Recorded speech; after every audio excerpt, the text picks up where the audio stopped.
서해 공무원 피격 사건을 두고 여야의 공방이 계속되고 있습니다. 국민의힘은 더불어민주당의 내로남불을 넘어선 북로남불이라고 비판했고, 민주당은 신색깔론 공세를 그만두라고 맞서고 있는데요. 관련 내용과 함께 정치권 이슈들 짚어보겠습니다. 오늘 이 시간 김영준 명지대 교수 그리고 최창렬 용인대 특임 교수 나오셨습니다. 어서 오시죠. 안녕하세요. 네. 안녕하세요. 우선 서해 공무원 피격 사건이 지난주에 이어서 이번 주까지도 계속 이어지고 있습니다. 이 상황을 어떻게 보고 계시는지부터 묻겠습니다. 정치를 운영을 할 때 몇 가지 원칙이 있어요. 네. 가장 큰 원칙은 국민 우선의 원칙이 있고요. 국가가 존재하는 이유는 국민의 생명과 안전을 보호하기 위해서 존재하는 거기 때문에요. 두 번째는 국익 우선의 원칙이 있고, 더 나아가서 중요한 것은 뭐냐면 일관성의 원칙이에요. 그러니까 다시 얘기해서 지금 이제 민주당 같은 경우는 민생이 우선이기 때문에 이 현안에 대해서 집중하면 안 된다고 얘기를 하고 있지만, 자, 그렇다면 2014년도에 있었던 세월호 참사 때 당시에 민주당과 문재인 대통령 당시에는 뭐 아니었지만 당대표 쪽에서 보여준 거를 보면은 대통령이 절박한 순간에 무엇을 했는지를 소상히 밝혀야 된다고 얘기를 했어요. 그렇다고 한다면은 민주당이 이거를 논쟁으로 끌고 가는 거 하지를 말고 정말 제일 중요한 거는 진상을 규명하는 거잖아요.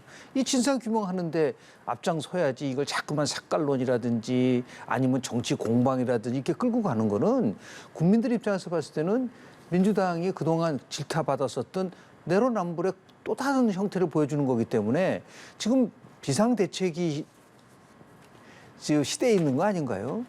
비상대책이면 지금 비상적 상황이 나오면 비상적으로 대처를 해야 되는데 너무 안이하게 이 부분에 대해서 자꾸만 정치 공방으로 끌고 가려고 하는 것은 민주당으로 봐서는 저는 결코 바람직하지 못하다라는 말씀을 좀 드리고 싶습니다. 진상 규명이 최우선이다라는 말씀을 해주셨는데요. 진상규명 해야 되는데 2020년도 9월 22일 날 생긴 사건이란 말이에요. 그리고 9월 24일 날 첫 발표를 했어요. 그때 발표할 때 정부가 해경이 발표할 때는 자진월북 가능성을 배제할 수 없다. 그러니까 자진월북을 했다라고 얘기하지는 않았단 말이에요. 가능성을 배제할 수 없다라고 얘기했고, 또 닷새 후인 9월 29일 날 2020년도 얘기입니다. 9월 29일 날에는 실종자가 자진월북으로 한 것으로 판단된다, 추정된다 이렇게 얘기했어요. 그러니까 어쨌든 이게 지금 자진월북이냐 아니냐가 확정된 건 아닙니다. 특정된 건 아닌 것만 분명하죠. 그리고 그 당시에 이제 이게 자진월북이냐 아니냐를 가지고 여야 그리고 보수 진보 진영 간에 이게 공방이 거셌어요, 그때도. 그리고 나서 이제 사건이 이렇게까지 온 겁니다. 그리고 이제 거기에 대한 여러 가지 이제 앞으로 말씀을 하시겠습니다만, 그 이제 첩보 자산 같은 것, 우리가 이제 SI라고 얘기하잖아요. 그 이제 스페셜 인텔리전스라고 해가지고 아마 이제 거기 북한 남북 간의 경계에서 떠도는 여러 가지 통신 자료 같은 것들이 이제 있을 거예요. 그게 이제 대통령 기록물에 봉인됐는데 네. 아마 그러한 부분들을 근거로 판단해서 아마 자진월북으로 수정된다라고 발표했던 것 같아요. 그렇다면 이 부분에 대해서 그때 공방이 거셌고 정권이 바뀌면서 이 부분에 대한 진상을 규명해야 된다는 얘기가 나온 거예요. 나왔는데 지금 이제 민주당은 이거 신색깔론이다. 굳이 과거 민주당 정권에 대해서 북한은 굴복했다는 프레임을 씌우려는 거 아니야, 이렇게 얘기를 하고 있는 거거든요. 네. 근데 뭐 양쪽 정권, 신구 정권 간에 그런 의도가 전혀 없다고 볼 수는 없다고 저는 생각해요. 근데 그럼에도 불구하고 어쨌든 간에 이 문제가 불거졌기 때문에 정말 자진월북을 한 건지 안 한 건지 밝힐 필요가 있습니다. 특히 유족들이 이제 그 북측이 어떻게 그 발견하게 됐으며, 그리고 어떻게 소각하고 사살하고 이런 경위를 알게 해주시오라고 정보공개 청구를 법원에 했는데 법원이 인정했단 말이에요. 네. 근데 이제 문재인 정부 때의 청와대가 항소를 했어요. 그거 하지 마시오라고 항소했는데 이제 윤석열 정부의 국가안보실이 그걸 취한 거거든요. 정보 공개해라 이런 얘기란 말이죠. 좀 그래서 그러한 여러 가지 법률적인 의도를 본다면 이 진상을 규명하는 건 굉장히 중요한 것 같아요. 그래서 이걸 무조건 억지로 문재인 정권에 대해서 북한의 굴복했다는 프레임을 씌우려 하는 거 아니냐라는 거는 민주당의 입장일 수 있지만 마냥 그렇게만 얘기할 사안은 아니다. 왜냐하면 유족이 그렇게 요구하고 있기 때문에. 그리고 지금 여러 가지 사안들이 이제 대통령 기록물에 봉인돼 있는데 그 대통령 기록물을 다 해제하는 건 좀 문제가 있다고 생각합니다.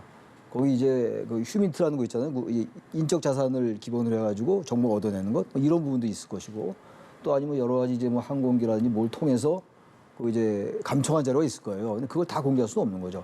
국가 안보에 관련된 것이기 때문에 이 부분과 국민의 알 권리라는 게 있는 것이고 어쨌든 자진월북이냐 아니냐를 밝히는 건 일단 중요하다고요.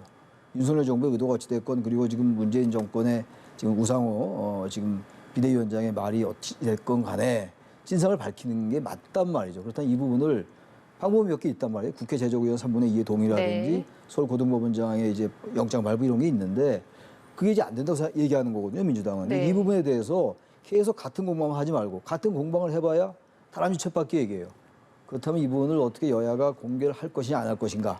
만약 공개를 한다면 어느 부분까지 공개하실까를 그걸 논의하는 게 맞는 것 같아요. 똑같은 입장에서 계속 얘기를 하고 있거든요. 그래야지 뭔가지 왜냐면 일단 이 부분은 국민들이 알고 싶어 해요. 이거 무조건 덮을 수는 없다고 생각합니다. 예. 실제로 우상호 비대위원장이 대통령 기록물 공개와 관련돼서도 국가의 중요 안보가 담긴 첩보 내용을 정쟁에 이용하기 위해 공개하는 나라가 어딨냐면서 공개적으로 반대 입장을 내비쳤는데 그러면 대통령 기록물 공개가 사실상은 거의 불가능한 제가 볼 때 상황 민주당은 이제 공개할 의사가 없는 거거든요. 네. 근데 민주당이 다수당이기 때문에 민주당이 그런 생각을 가지고 있다면 공개할 수 없는 거죠. 근데 문재인 전 대통령이 공개해라라고 얘기할 가능성이 대단히 낮아 보이고 네. 또 이제 유족이 이제 다시 고소고발을 해가지고 고등법원에서 거기에 대한 판단을 해서 고등법원장이 영장을 발부할지 모르겠습니다. 그 가능성이 대단히 낮아요.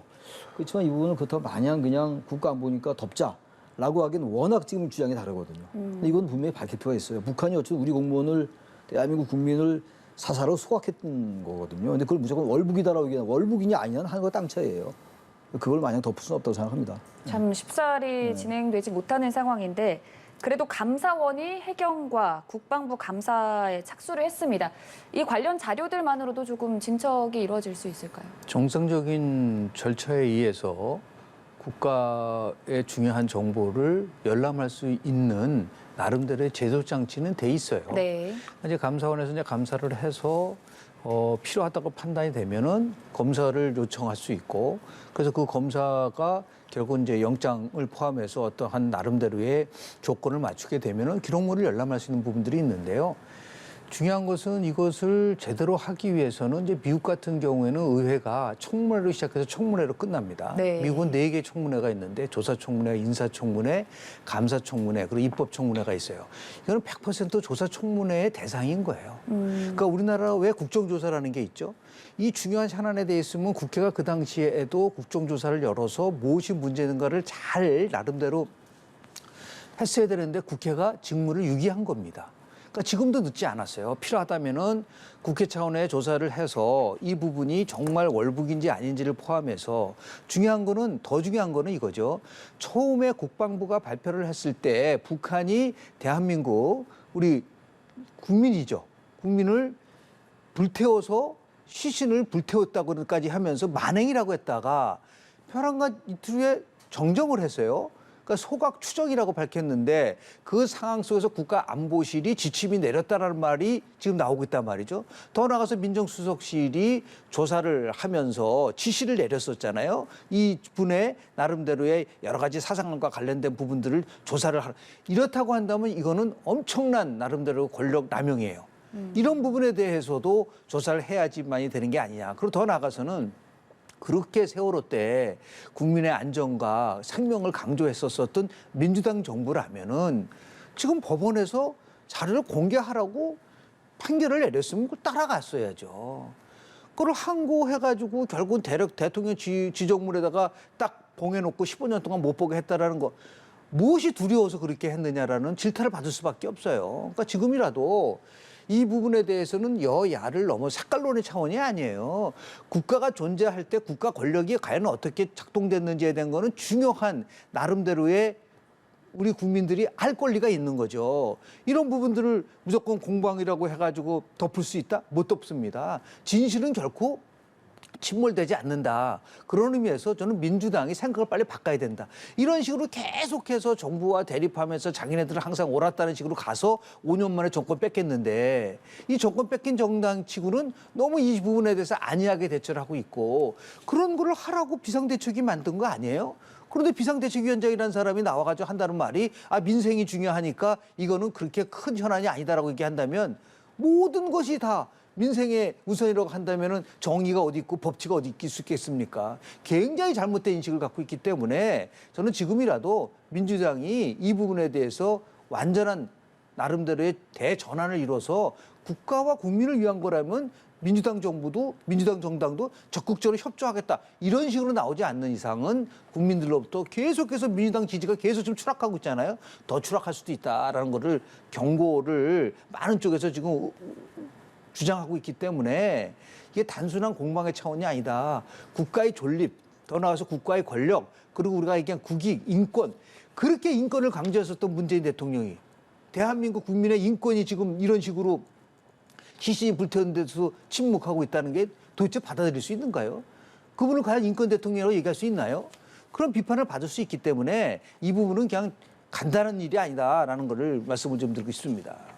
일단 네, 하실 말씀 있으시죠? 아니 기본적으로 지금 잠깐 신색깔론이다, 뭐 이제 북로 남북이다, 뭐 이제 북이 하면 로맨 쓰고 남쪽이 하면 뭐 불리하냐, 뭐 이런 얘기가 나올 정도인데 이게 아마 계속 정치 공방으로 갈 거예요. 네. 갈 텐데 결국은 어떻게 하겠습니까? 이제 이 결국은 정치 공방으로 가는 걸 좀 자제하고 민생 기반 중요하죠. 이 또 여야가 이 부분 가지고 계속 싸워서는 안 되는 거니까 지금 뭐 다른 수사 문제도 많잖아요. 지금 지난 정권에 관련된 수사를 가지고 또 여야가 지금 공방 중이고 그렇기 때문에 저는 뭐 정부가 할 일이 여러 가지 갈래가 있습니다만 이런 부분으로 이제 지나치게 어떤 국정 동력이 소진되면 안 되거든요. 그래서 저는 글쎄 뭐 되게 어려운 문제 같긴 한데 여야가 이 부분에 대한 정리를 좀 자제하고 자신들의 공방을 좀 자제하면서 진상규명을 어떻게 할 것인가 논의해야 돼요. 네. 계속 같은 일만 하고 있거든요, 여야가 지금. 그래서 저는 어쨌든 중요한 거는 그 당시 자진 얼북이냐 아니냐를 밝히는 건 중요한 것이고 그걸 열어보는 건 역시 대통령 기록물인데 그 기록물을 다 열어보는 것도 문제가 있단 말이에요, 분명히. 그걸 어떤 선에서 과연 감사한다고 그러니까 어떤 선에서 할 것인가를 여야가 논의해라. 그러나 이건 완전히 뭐 국가안보에 관련된 거니까 하지 말자라고 하는 거는 일반 국민이 동의하기 어려울 거다라는 생각을 합니다. 예. 일단 윤석열 대통령이 법과 원칙에 따라 공정하게 수사에 임할 것이다라고 공언을 했으니까요. 좀 더 수사 과정을 지켜보도록 하고요. 원구성 얘기도 해보겠습니다. 3주째 공백 사태가 이어지고 있거든요. 일단 국민의힘 권성동 원내대표가 마라톤 회담을 제안을 했습니다. 근데 원구성도 그래요. 지금 원구성이 뭐 지난 이제 국회에서 지금보다 더 늦어진 경우도 많다고 얘기하는데 그때와 비교하면 안 되는 거죠. 네. 그때가 잘못된 거였으니까. 근데 원구성이 안 된 여러 가지 이유 중에서 국회의장은 뭐 당연히 이제 민주당이 하는 걸로 돼 있는 것 같고 법사위원장 문제잖아요. 계속 나오는 얘기입니다만. 근데 법사위원장은 지난번에 전반기 원구성할 때 후반기에는 국민의힘이 한다라고 얘기했었어요. 근데 그때 아마 민주당은 이제 엊그제 대선 끝난 거 3월 9일 대선도 민주당이 이기라고 생각했던 것 같아요. 그래서 이제 법사위원장을 야당이 준다고 했는데 여당이 됐으니까 이제 국민의힘이 그래서 아마 반대하는 것 같긴 한데 일단 여러 가지 이유를 댄다 하더라도 여야가 약속한 게 법사위원장은 국민의힘이 가져가기로 했잖아요. 이런 부분을 너무 민주당이 집착할 필요가 없을 것 같아요. 이건 누구를 편드는 차원이 아니라 이제 명분이 누구에게 있느냐 문제 아니에요. 지금 여야는 다 각자 자신들의 정치적 셈법이나 정치적 속내에 따라서 자기 주장을 하고 있는데 결국 어느 게 과연 공정하고 원칙에 맞느냐, 명분이 있느냐 아니에요? 약속을 지키는 쪽이 맞는 거죠. 그렇다면 이거는 빨리 법사위원장 문제 해결하고 그리고 원구성해야죠. 지금 원구성 안 돼가지고 지금 계속 지금 장외에서 공방만 하고 있는 거거든요. 그리고 경제는 뭐 보통 어려운 게 아니고 뭐 다 아는 사실입니다만. 그래서 저는 이 부분은 물론 이제 여권이 국정 운영 세력이니까 상당히 이제 주도권을 가지고 포용하고 해야 되겠습니다만 일단 또 원 내에서는 다수당이 민주당이거든요. 특히 그래서 이 법사위원장 문제 가지고 자꾸만 계속 이렇게 원구성이 미뤄지면 좀 비판의 화살이 물론 양쪽 다 가겠습니다만 오히려 민주당에게 비판의 화살이 더 많이 갈 수 있을 거예요. 약속 어겼다는 것 때문에. 그 민주당이 좀 과감하게 이런 거는 약속대로 해라. 그래야지 국민들에게 다시 지지를 얻지 않겠는가 그렇게 생각합니다. 근데 박홍근 원내대표는 국민의힘이 타협안, 양보안을 들고 오지 않는다면 협상에 임하지 않을 것으로는 좀 강대강 대치가 계속 지속되는 상황이거든요. 국회라는 거는 이제 성문화된 법을 가지고서 우리가 이제 국회법이죠. 그래서 움직이는 게 있고 아주 굉장히 선진화된 국회에서는 우리가 얘기하는 불문율이라 해가지고 오랫동안 내려온 전통 관례 규범을 더 중시합니다. 그러니까 미국 의회의 상징적인 거예요. 그럼 상호 호혜라든지 또는 뭐 의회에 관련된 것들을 우선으로 한다 이런 몇 가지의 불문율이 있어요. 네. 근데 우리는 1988년도 제13대 국회 때 처음으로 여소야대가 되면서 큰 변화 중에 하나가 상임위원을 의석수에 따라 배분한다는 게 그때 만들어진 겁니다. 그래서 그 전통이 지금도 계속 이어져 오고 있지 않습니까?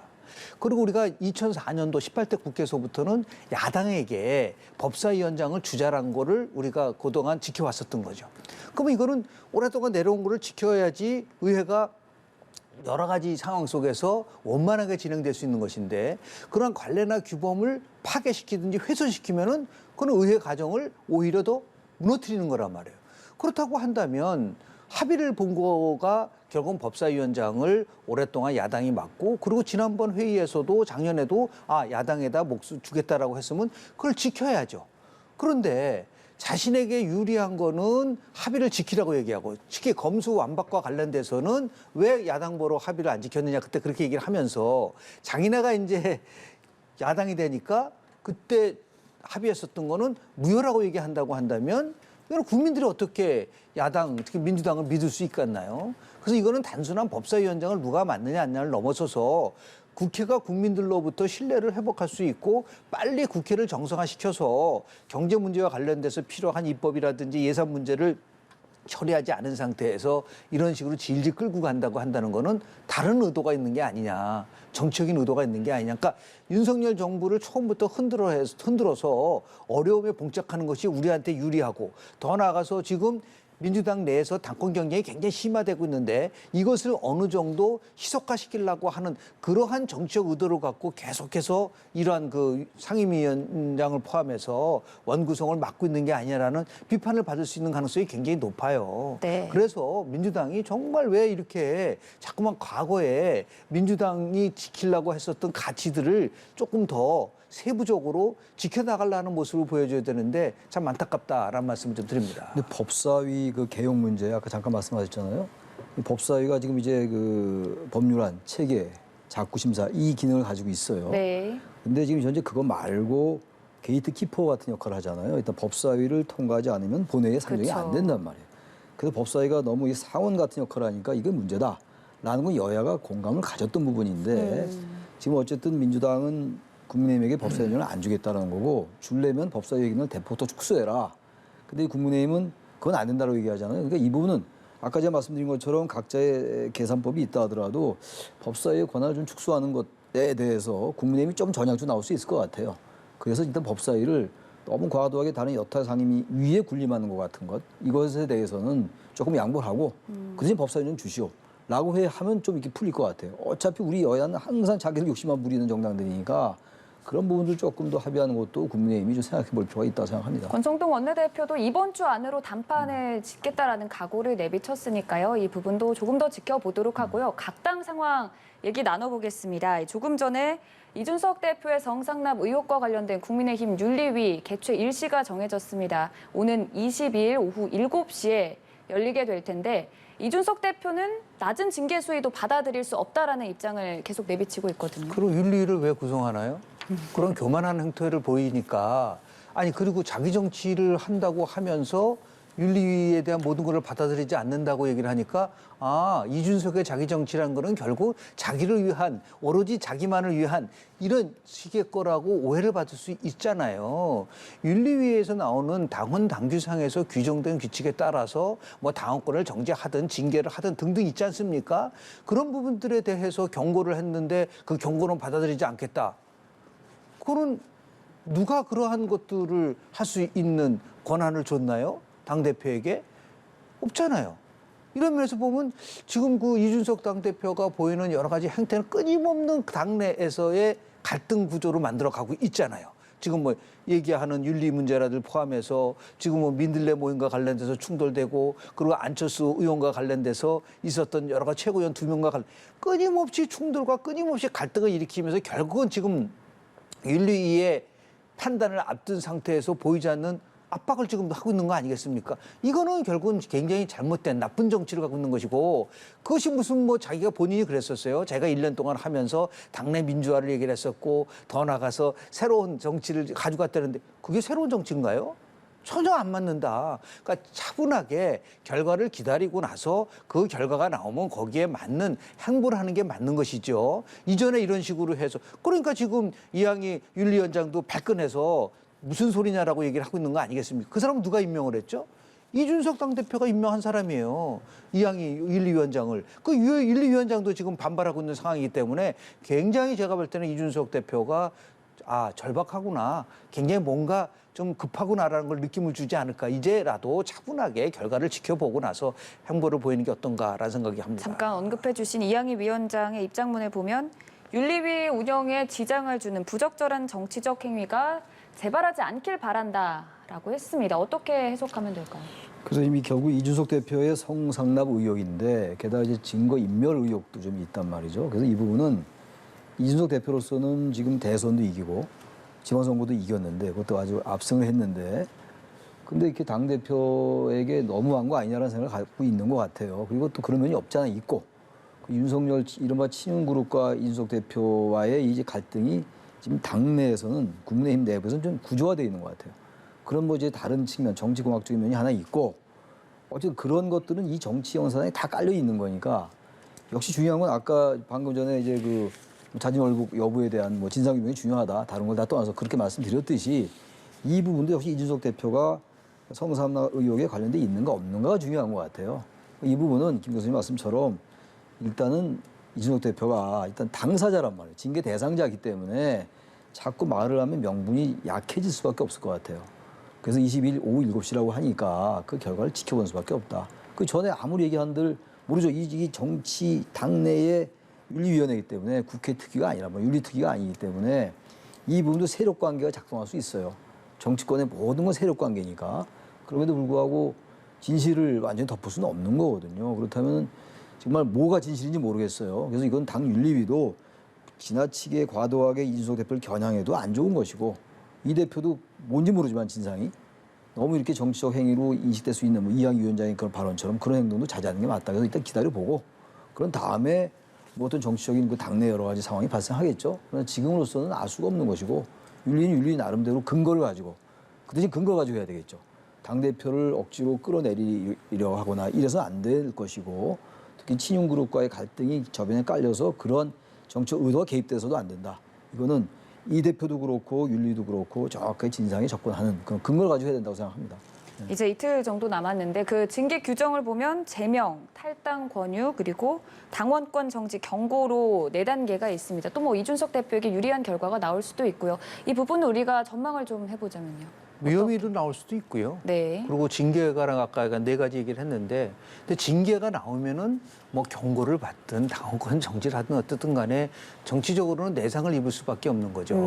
그런데 지금 이제 이준석 대표가 만약에 무혐의로 나온다 하더라도 저렇게 압박을 해가지고 결국 윤리위를 그 결론을 이끈 거 아니냐는 또 비판을 받을 수 있는 여지가 있어요. 그 성상납하고 증거 인멸하고는 구별할 필요가 있어요. 성상납과 관련된 거는 지금 예를 들어서 윤리위에서 할 수 있는 부분들이 있을까요?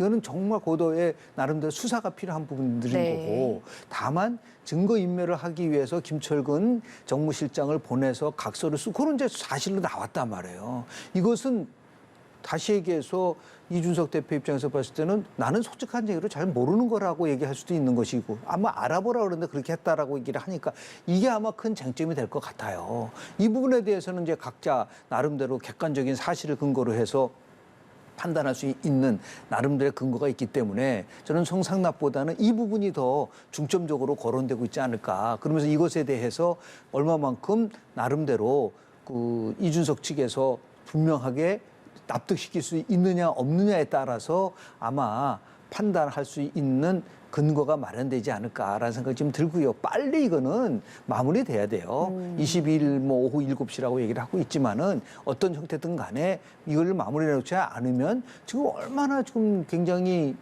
시급한 상황입니까? 경제도 그렇고 외교안보도 그렇고 이런 상황 속에서 당대표가 자꾸만 이런 식으로 유혹에 빠지게 되면은 지금 뭐 우리나라는 정당 정치가 아니라 와해된 거예요. 한국 정당 정치는 지금 한마디로 얘기해서 이 정당에다가 국민들이 국고보조금 주거든요. 이 기회에 아예 정당에다 국고보조금을 아주 폐지시켜버려야 된다. 그 정도로 정당에 대한 불신이 굉장히 강하거든요. 빨리 이런 부분들을 마무리 짓고 정치를 정상화시키는 일종의 매듭을 지어야 되지 않을까라는 생각을 좀 합니다. 어떤 결과든 일단 당대표가 이런 의혹에 연루되는 것만으로도 네. 리스크가 있다는 말씀을 해주셨는데 그러다 보니 이 징계 결과와 무관하게 이준석 대표의 대표직을 좀 내려놔야 한다 이런 목소리도 일각에서 나옵니다. 근데 무조건 내려놓아서는 안 되는 거겠죠. 내려놓을 나름의 이유가 있고 다 근거가 있어야 되는 건데 뭐 결과가 어떻게 나올지 모르겠는데 지금 제명, 탈당 권유, 당원권 정지, 경고 4개잖아요. 근데 네. 이 중에서 탈당 권유를 하면 또 이 부분은 오히려 또 무슨 최고위원회에서 뭐 다시 재론할 수 있다고 그러더라고요. 그래서 이게 뭐 나올지 모르겠는데 뭐가 나와도요. 완전 무혐의가 나오지 않는 한 아마 이준석 대표가 견디기 어려울 거예요. 만약에 뭐가 나온다 하더라도 경고나 뭐 당원권 정지 같은 거 나오면 당장 대표 좀 물러나야 되는 건 아니에요. 아닌데 과연 그 지금도 이렇게 막 지금 대선 지방선거 이겼는데도 갈등을 빚고 있는데 이준석 대표 리더십에 문제가 있다 하더라도 말이죠. 만약 윤리위에서 이것과 관련돼 가지고 완전 무혐의가 아닌 게 나온다면 과연 당내에서 입지를 견뎌낼 수 있을까요? 그런 생각이 들긴 해요. 그리고 어쨌든 민주당도 그렇지만 국민의힘도 지금 집권했잖아요. 집권하고 지금 한 달 좀 넘었는데 워낙 지금 뭐 이제 그 퍼펙트 스톰이라고 하잖아요. 경제라는 게 제가 봐도 제가 경제 전문가는 아니지만 너무 어렵거든요. 지금 물가도 그렇고 밥 한 그릇에 무조건 10,000원이에요. 점심 먹을 때. 과거는 그런 적이 없었거든요. 이런 부분들이 워낙 심각하기 때문에 금리 인상 너무 많이 되고 있고 말이죠. 대출 받은 사람도 어떡합니까 지금. 그러니까 이 부분들을 이런 것들은 물론 이대로 진행돼야 되지만 빨리 집권당답게 이런 데서 탈피해라. 지금 계속 나타나는 건 갈등이에요. 신용과 이준석 대표의 갈등, 뭐 안철수 대표, 안철수 의원과 이준석 대표의 뭐 최고위원 추천 갈등, 뭐 이런 것들. 지금 현재는 국민의힘 지지율이 높지만 언제 또 급전직할지 몰라요. 언제까지 이런 갈등으로 갈 겁니까? 빨리 결론 내야죠. 일단 오는 22일 오후 7시에 관련한 내용들은 어느 정도 윤곽이 잡힐 것으로 보이고요. 잠깐 언급을 해주시긴 했지만 이준석 대표가 최근 당 내부 사람들과도 설전을 계속 빚고 있습니다. 오늘 오전에도 배현진 최고위원과 비공개 현안회의 여부를 두고도 대대적으로 좀 날선 발언들이 오고 갔는데요. 최근 계속해서 이렇게 부딪히는 이유는 아니 근데 뭐 그거는 제가 아까 잠깐 말씀드렸잖아요. 친윤 그룹과의 갈등이 기본적으로 깔려 있어요. 네. 뭐 당내에 어떤 그 세력 간의 갈등이라는 거야 뭐 그렇게 완전히 뭐 이상한 건 아니라 하더라도 이게 좀 너무 과도해요. 그리고 당 대표가 너무 많이 부딪히는 것 같아요. 물론 이 대표로서는 굉장히 억울하겠죠. 제가 벌써 3번째 말씀드리는 건데 그렇게 선거를 이겨놓고 왜 이렇게 지금 뭐 혁신이 꾸리고 근데 그 혁신이 이준석 대표가 본인이 꾸린 거예요. 네. 이긴 정당임에도 불구하고. 근데 또 내년 6월까지인데 벌써부터 당대표를 물러나라 마라 이런 얘기를 하고 있으니까 갈등을 빚을 수밖에 없는데 조금 이 대표가 이 부분도 호흡을 조금 가다듬을 필요가 있을 것 같아요. 너무 즉자적으로 반응하지 말고 즉흥적으로 반응하지 말고 조금 호흡을 가다듬으면서 당대표 리더십을 좀 복귀해라. 그런 말씀 드리고 싶어요. 네. 여기에 또 주말에는 안철수 의원과 국민의당 몫의 최고위원 추천을 두고 이 2명의 자리를 두고 안 의원은 협상한 대로 했다. 이준석 대표는 계속해서 거부를 하는 상황인데 계속 설전이 이어지는 게 세력 간의 다툼이라고 앞서 교수님이 말씀해 주셨던 부분이라고 생각을 하면 되는 건가요?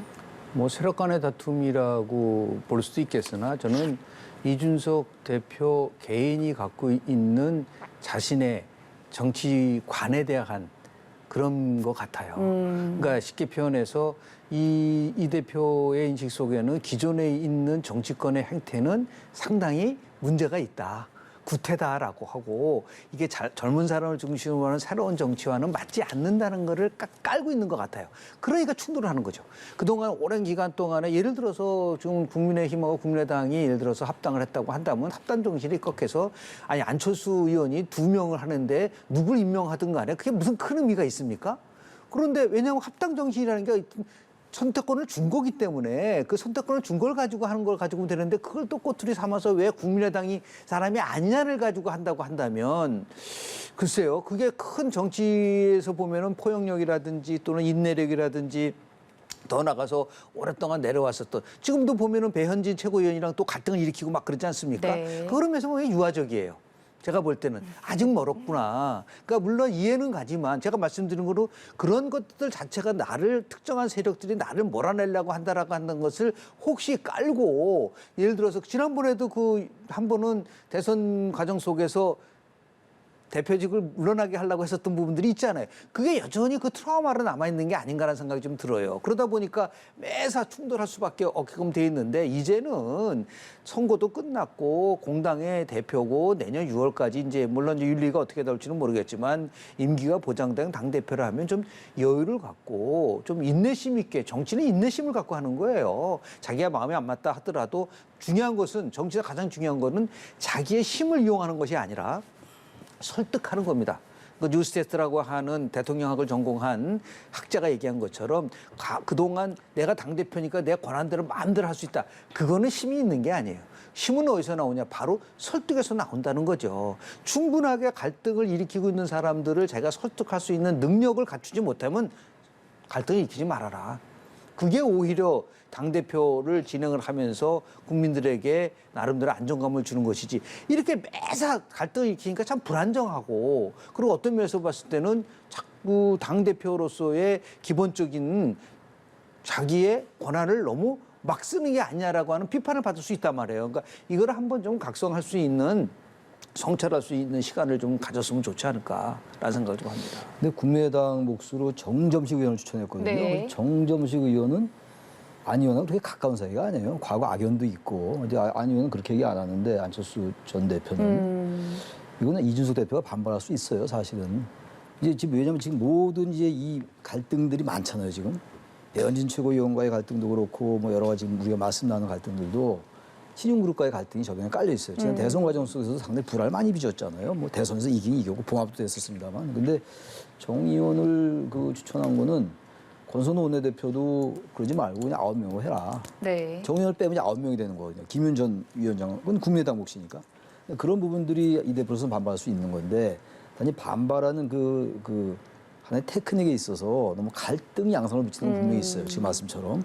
그런 부분들은 분명히 이제 좀 다듬을 필요가 있는데 어쨌든 안철수 대표도 지금 친윤 쪽과 뭔가 관계를 모색해 나가면서 아마 당권을 생각할 거예요. 그러다 보니까 정 의원은 아마 추천했던 것 같고 일각의 보도에 의하면 친윤 그룹의 외부에 뭐 그런 얘기가 있었다라고 그러는데 뭐 확인할 필요는 없고요. 저로서는 아무튼 그런 그 당내 정치 공학이 있는 것 같아요. 그런 것도 좋은 건 아니에요. 그러니까 뭔가 아무리 정당이 정치 공학이 있다 하더라도 명분 있는 행동이 있어야죠. 국민의당 몫으로 추천하는데 갑자기 국민의힘 의원을 하면 그건 맞지 않는 거거든요. 그런 제가 생각이 좀 듭니다. 그럼 안철수 의원이 정점식 의원과 그리 가까운 사이가 아니라는 게 일각에서 이 국민의당 몫의 최고위원 추천을 통해 정점식 의원 그리고 친윤계와 세력을 확장하려는 게 아니냐는 우려도 기우고 있는 이것도 건. 하나의 추론인데 네. 친윤으로서는 이제 이준석 대표와의 갈등이 기본적으로 존재한다고 우리가 가정한다면 네. 정 의원이 아무래도 뭐 윤석열 대통령과 그렇게 가까운 사이는 아니지만 과거 황교안 대표가 가까웠어요. 공안검사 출신이고 그러니까 정 의원을 통해서 최고위원회에서 이준석 대표를 좀 견제하려는 게 친윤의 생각이고 안 의원은 정 의원 자체를 정말 추천하고 싶어서라기보다는 그런 친윤의 생각을 받아들이면서 뭔가 그쪽과의 관계를 모색해 나가는 연대를 네. 뭐 그런 추론은 가능하겠죠. 그게 맞는지 안 맞는지 모르겠어요. 그러다 보니까 이준석 대표가 반발하는 게 아닌가. 그걸 논리적으로 맞긴 맞아요. 그런 부분은 자꾸만 오해를 부르지 않게 해라. 근데 정치라는 게 아니 공동정부를 만들자고 해가지고서 합당을 했다고 하면은 말이에요. 그 부분에 대해서 어느 정도는 인정해줘야 되는 거 아닌가요? 만약에 지금 안철수 의원과 후보 단일화 안 했으면 저는 100% 졌다고 봐요. 결국 0.13%포인트 차이로 이겼는데 안철수 의원이 나왔다면 최소한도 5% 이상 가져갔을 거라고 좀 봅니다. 심상정 후보가 2.37% 가져가면서 이재명 후보가 진 거와 마찬가지로. 그래서 공동정부라는 거를 만들기로 했다면 최고위원 2명에 대해서 누구를 임명을 하든 간에 지금 98년도에는 내각의 반을 임명을 해가지고 공동정부를 만들었는데 내각에 지금 뭐 이제 안철수 대표와 관련된 사람이 지금 들어가 있나요? 한 명도 안 들어가 있지 않습니까? 그런데 또 최고위원회까지도 그 자기네가 했던 대로 안 했다고 이렇게 반격을 한다. 그래서 제가 유화적이다는 거예요. 정치란 거는 큰 틀 속에서 보면서 전후 맥락도 보고 최소한도 명분이라고 얘기를 하는데 그 정도로는 허용될 수 있는 것인데 그 사사건건 충돌한다는 모습을 보인다는 것은 제가 볼 때는 공동정신 정부와도 맞지 않는다. 그런 의미에서 봤을 때 빨리 이것도 해소결을 해야 되는데 이게 질질질 끄니까 결국 뭐냐면 서로 공멸하는 정치로 자꾸만 가려고 하는 것 때문에 민주당도 어렵고 지금 국민의힘도 그렇고 전부 다 이제 정당만 보면 혐오하는 그런 식으로 간다는 데 대해서 너무나 지금 국민들은 화가 나 있다, 분노하고 있다라는 거를 꼭 좀 전달해주고 싶습니다. 네, 여기까지 얘기를 해보도록 하고 민주당 소식도 또 짚어보겠습니다. 이재명 의원이 주말에 2030 여성 지지자들을 만났는데 그동안 조금 조용한 행보를 보이던 이 의원이 어찌됐든 본격적으로 등판한 것을 두고 다시금 전당대회 당권을 잡으려는 것 아니냐는 얘기가 동시에 나오고 있습니다. 아니 뭐 일반적인 이제 그 우리 논리적 상관관계로 볼 때 이재명 의원이 당권에 도전하리라는 전망이 지배적이에요. 네. 그렇지 않겠어요? 인천 계양을 출마도 그 연장에서 파악을 해야 될 것 같고 그동안 이제 이재명 의원의 당권 출마를 두고 민주당 내에서도 특히 더미래 같은 경우가 상당히 큰 단체인데 반대를 공식적으로 했어요. 기본적으로 지금 국민의힘 당내에도 지금 뭐 이준석 대표와 친윤그룹과의 갈등이 존재하듯이 민주당도 마찬가지거든요. 친문과 친명 존재하는데 게다가 지금 어쨌든 이재명 의원에 대한 그 수사의 칼날은 점점 좁혀오고 있는 것만은 분명하단 말이죠. 그게 좋다 나쁘다 차원을 넘어서 그렇다면 이재명 의원으로서는 아무래도 당대표가 되면 아무리 물론 법과 원칙에 따라 한다고 하더라도 수사라는 게 그렇게 만만치 않을 거예요. 이 제1야당 대표에 대한 수사라는 게 더구나 국회의원에다가 당대표니까 그런 부분을 의식 안 할 수가 없을 것 같고 그리고 현재 또 어떤 면에서 볼 때 민주당 내 이재명 의원을 이길 당권자가 별로 없어 보이긴 해요. 현실적으로. 물론 이재명 의원의 국회의원 출마도 그렇고 당권 출마도 그렇고 이 자체가 너무 빠른 거 아니냐라는 비판을 무수히 많이 했으니까 그건 당내에서 많이 존재했던 거죠. 그게 궁극적으로 봐서는 이재명 의원에게도 유리하지 않다라는 얘기는 많이 있었으나 그러나 그 선택은 이재명 의원이 했어요. 배치 달았고 당권에 도전할 것 같고 그러면서 이제 처음 공개 행보를 한 거거든요. 이른바 이제 개딸 언론의 보도에 의하면 뭐 개혁의 딸들이라는 거 아닙니까? 그분들하고 같이 했다라는 건데 어제는 그래도 개딸이라는 분들에게 과도한 언어 자제해라 뭐 이런 얘기를 했는데 좀 뭐 당권 도전하는 수순으로 가고 있다라고 생각하고 단지 이 부분이 당내 갈등과 어떻게 연결될 것인가가 중요할 것 같아요. 지금 민주당 지지율이 좀 안 좋잖아요. 국민의힘도 갈등 상황이고 민주당도 갈등 상황인데 민주당이 뭔가 비대위 만들고 우상호 의원 말에 의하면 뭔가 안정되고 있다라고 얘기하는데 그건 겉으로 나타나는 현상이고 그 지금 갈등이 내어나고 있거든요. 그래서 이 부분을 과연 어떻게 비대위원장이 우상호 의원이 해나갈 것인가 그것도 중요한 생각이라고 봅니다. 이재명 의원이 당권을 잡을 확률이 지배적이라는 말씀을 해주셨는데 그럼 동시에 또 항상 제기되는 것이 전당대회 룰 변경입니다. 이 부분에 대해서도 그러니까 그것도 이제 대의원의 비중을 좀 낮추고 네. 어제도 그 얘기를 했어요. 이재명 의원이 당원이 중시되는 당원을 만들어야 된다는 얘기 결국 당권 이게 일반 권리당원의 비중을 높이겠다는 얘기거든요. 근데 그거는 그 자체로는 일리가 있을지 모르겠으나 결국은 이재명 의원에게 유리할 수 있는 전당대회 룰이 될 수 있죠. 아직 이재명 의원이 뭐 출마를 한다고 얘기하지 않았으니까. 그래서 이 전당대회 룰 같은 것도 너무 그때그때 고무줄처럼 바꾸는 건 맞지 않는 것 같아요. 그거 다 이해관계가 걸려 있는 거거든요. 모든 게 이해관계가 걸려 있다면 공정하게 하는 게 낫죠. 짧게 한 말씀 하신다면요. 글쎄요, 뭐 이재명 후보의 선택은 뭐 자유지요. 그러나 문제는 정치라는 거는 명분이 있고 책임을 지는 것이 있을 때 힘을 발휘하는 건데 지금 이재명 후보가 만약에 당권 도전을 한다고 한다면 그건 한마디로 소탐대실이다. 더 심한 경우는 당이 깨질 수 있다라는 거를 염두에 두고 꼭 지금 당대표를 해야 되나요? 2년 남았는데 앞으로 현재 지도체제가 만들어져가지고 그 지도체가 계속해서 간다는 보장도 없어요. 선거를 앞두고 필요하면은 문재인 대통령 시절에 한번 보세요. 문재인 대표였지만 그때 김종인 혁신위원장은 또 영입한 거와 마찬가지로. 한나라당도 마찬가지로 어려우니까 홍준표 대표가 물러나고 박근혜 비상대책위원장이 나오는 것처럼요. 근데 지금은 아니다. 그러니까 더 큰 정치를 해야지 이렇게 아주 작은 정치를 한다는 거는 민주당으로 봐서나 이재명 의원으로 봐서나 득보다는 실이 더 많다라는 말씀을 드립니다. 당 안팎으로 혼란이 지속되는 것 같은데요. 하루빨리 안정을 되찾길 바라면서 지금까지 김영준 명지대 교수, 최창렬 용인대 특임 교수와 함께했습니다. 고맙습니다. 네, 고맙습니다. 네, 고맙습니다.